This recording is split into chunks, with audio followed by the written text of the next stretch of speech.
How's it going? My name is Michael Adams, and today I'm going to teach you how to play soccer.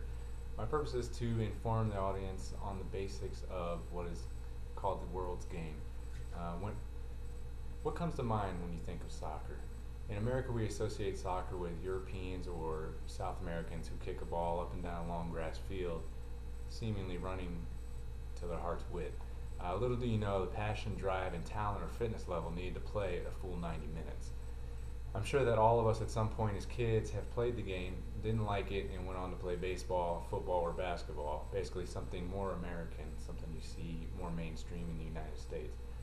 However, the United States is still considered new at the sport. They have begun to make some serious waves on the international level. This past Wednesday, the U.S. men's national team defeated the #1 team in the world. Spain had not lost in 35 straight matches and was riding a 15-game win streak, so a win over someone of that stature is huge. They defeated Spain 2-0 in what is called the FIFA Confederations Cup semifinals, which is basically a preview of the World Cup, which is happening next year. In this speech, I'll explain exactly how to play the game and what you will need to play at the recreational level. Let's start by doing the most important thing, which is to prepare to play for the game. The first step is to gather all the proper equipment. You don't want to go out on the field unless you have everything you need to play. You're going to need cleats, which are used for footing and help with ball control. Next, you're going to need shin guards, which protect your shins from being kicked by other players, which from personal experiences hurts. You don't want to experience that at all.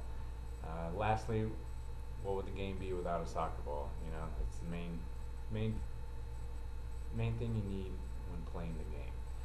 Once you have all the equipment that you need, you can head to any open field, anywhere where you have space to do exactly what you're going to do.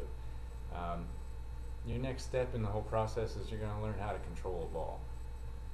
How you do that is basically you're going to start by kicking the ball against a wall. The purpose of that is to try and make the ball come back to your feet. This is called passing, which is a vital part of the game since it is a team sport. Next up, you can draw a mark on the wall, take a couple steps behind the ball, and try and kick the ball at the mark. This is called placement, and this is important when it comes to shooting the ball into the goal. Lastly, try running in a straight line while kicking the ball a few feet in front of you, which is called dribbling.